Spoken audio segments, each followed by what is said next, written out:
मातश्री नर्मदे हर। महाराज जी, पिछली बार आपसे मुलाकात हुई थी, आपने बताया था कि जल संरक्षण को लेकर नदियों पर एक कार्यशाला शायद दिल्ली में आयोजित हो रही जी है। जी उस कार्यक्रम में क्या हुआ, उसके बारे में कुछ बताएंगे? जी। एक बहुत अच्छा कार्यक्रम हुआ।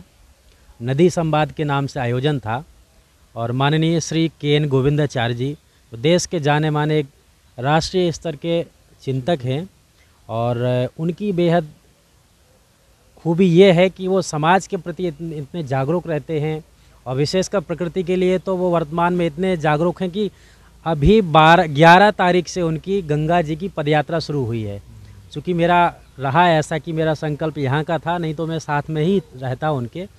तो नरौरा से लेके गंगा जी के तट बुलंदशहर ज़िले में आता है, वहाँ से लेके कानपुर में बिठूर घाट है, तो वहाँ तक की पदयात्रा उन्होंने 11 तारीख से शुरू की है और उनकी लगातार धूप में, सर्दी में, गर्मी में लगातार वो पदयात्रा करने पे लगे हुए हैं और उनका जो संदेश है उसी संदेश को हम लोग आगे बढ़ाने का काम कर रहे हैं भाई। और सीख के जाएंगे। यहाँ की पाठशाला में जो नदी संवाद का दिल्ली में कार्यक्रम हुआ था, उसमें देश दुनिया के हजारों समाजसेवी और हजारों सामाजिक संस्थाएं सम्मिलित हुई थी।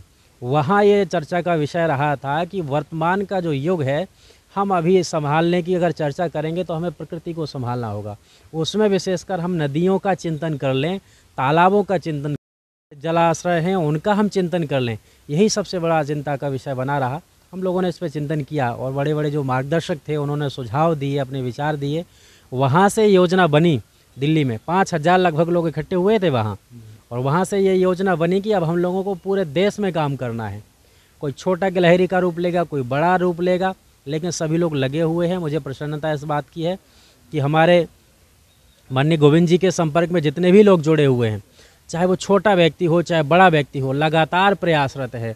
कोई गांव में रहता है तो वो तालाब का प्रयास कर रहा है कि तालाबों का जो है संरक्षण कैसे हो, तालाबों को पुनर्जीवित कैसे किया जाए, वो तालाब के लिए काम कर रहा है। जो लंबे स्तर पर काम जाना चाहता है, काम करना चाहता है, क्षमता रखता है, वो नदियों को लेके यात्राएं कर रहा है।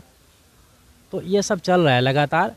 जलाश्रयों का और नदी तालाबों का संरक्षण हो, पुनर्जीवित हो जाएं फिर से, तो जल संरक्षण का बहुत बड़ा विषय है। अभी आपने, मैं एक छोटी सी बात और बता दूं आपको।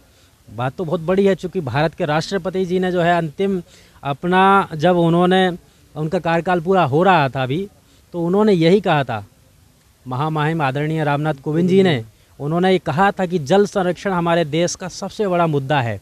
वर्तमान की स्थिति है कि हम लोग सब, जितनी भी सामाजिक संस्थाएं हैं, धार्मिक संस्थाएं हैं या कोई भी व्यक्ति है, सबको मिलकर एकता के रूप में आना चाहिए और जल संरक्षण के लिए काम करना चाहिए। माननीय प्रधानमंत्री जी कर भी रहे हैं, आप देख रहे होंगे। लगातार जो है अमृत सरोवर बनाए जा रहे हैं उत्तर प्रदेश में। जो तालाबों के ऊपर अतिक्रमण है, जो लोगों ने घर बनाए हुए हैं, बिल्डिंग बनाई हुई हैं, हमारे योगी जी उन पर बुलडोजर चलवाते रहते हैं। तो तालाबों का संरक्षण, जल संरक्षण एक ही बात है, और सब लगातार काम जारी है। क्लाइमेट चेंज का जो असर है वो प्रत्यक्ष दिखाई दे रहा है। ऐसा लगता है कि जो नदियों के तट पर हम अतिक्रमण करते जा रहे हैं, उसका प्रतिकूल परिणाम हमको मिल रहा है। तो नदियों का जो एक क्षेत्र है उसे हरित क्रांति में बदला जाए। भैया जी सरकार एक बहुत अच्छे संत हैं, त्यागी, तपस्वी, बहुत विरक्त महात्मा हैं। आप सब जानते हैं उनके बारे में, जबलपुर में ही चूँकि वो रहते हैं, और माँ नर्मदा जी का जल पान केवल करते हैं। उन्हीं की बात को आगे बढ़ा रहा था जी। मैं जानता हूं कि मात्र केवल नर्मदा जी के लिए अपना जीवन, संपूर्ण जीवन, यानी कि उनकी जो श्वास भी है वो माँ के प्रति, माँ के लिए समर्पित है। ऐसे भैया जी सरकार को मैं तो प्रणाम करता हूं कि प्रभु माँ उनको शक्ति देना, और ऐसे लोगों को भरपूर मात्रा में, हमारे जीवन की आयु भी उनके लिए ज़रूरी है ताकि वो कुछ कर सकें। माँ के लिए कितनी चिंता है, कितनी पीड़ा है उनके हृदय में। उन्होंने गौ माता के प्रति, नर्मदा माता के प्रति सब कुछ छोड़ रखा है। लगातार इतना बड़ा लंबा आज तक अखंड निराहार अनशन है उनका, आज तक किसी व्यक्ति ने नहीं किया है। देश दुनिया का सबसे बड़ा निराहार अनशन है उनका। किसके लिए है? सिर्फ माँ नर्मदा जी के लिए है, माँ की शुद्धि के लिए है, ताकि जो अतिक्रमण हो रहा है लगातार, जो है देखेंगे कि चाहे वो नाले डाले जा रहे हो नर्मदा जी में, या फिर नर्मदा जी की जो एक दायरा है, माँ की जो भूमि है, जिसे कहते हैं कि एक नदियों की अपनी खुद की भूमि है, जहाँ तक वो विशाल रूप धारण करती हैं वर्षा के दौर में, फिर अपनी संकुचित हो जाती हैं। वो भूमि के ऊपर भी अतिक्रमण है, वो अतिक्रमण भी हटना चाहिए। और ये नदी के साथ में जो नाले जो जोड़े जा रहे हैं, इनका भी कोई विचार होना चाहिए। इसके लिए उनका अनशन जारी है। हम लोग तो कुछ भी नहीं है, हम ये चाहते हैं कि ये हो। और भैया जी सरकार के साथ में हम लोग लगातार करते रहते हैं प्रयास, उनके अनुसरण हम लोग करें, यही हमारे लिए पर्याप्त है। भैया जी सरकार का एक और भी कथन है, जब चर्चा हुई तो उन्होंने बताया था, जो भूजल स्तर, भूजल का हम उपयोग कर रहे हैं अपने जीवन में, वो बहुत ही घातक है। उनका ये कहना, सतही जल होता है बहने वाला जल, ये मनुष्य के उपयोग के लिए है। क्या कहेंगे इस पर? देखिए, भूजल गर्भ स्थिति जो है ना, बहुत एक तरह से आप कहिए तो खतरनाक स्थिति में है अभी। खतरनाक मोड जो होता है ना, फ्लाइट मोड पर अगर हम मोबाइल को कर दें तो सारे नेटवर्क खत्म हो जाते हैं, ना फ़ोन आएगा ना फ़ोन जाएगा।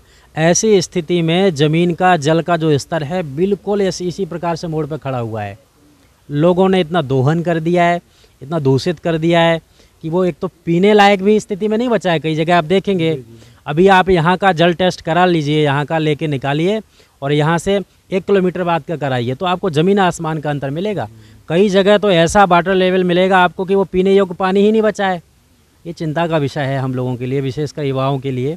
तो यही संदेश देना चाहूँगा कि जो वर्तमान की युवा पीढ़ी है, जो हमारे युवा साथी हैं, पढ़े लिखे हैं, डॉक्टर हैं, इंजीनियर हैं, IPS IAS हैं, या समाज सेवी हैं, राजनेता हैं, सभी लोगों को मिलकर जल संरक्षण के लिए काम करने की आवश्यकता है। सब लोग एक सूत्र में आएँ और जल संरक्षण के लिए कार्य करें, ये उम्मीद मैं चाहता हूँ और यही मैं संदेश देता रहता हूँ। और धीरे धीरे होगा, मुझे उम्मीद है, आशा है, ज़रूर होगा ऐसा।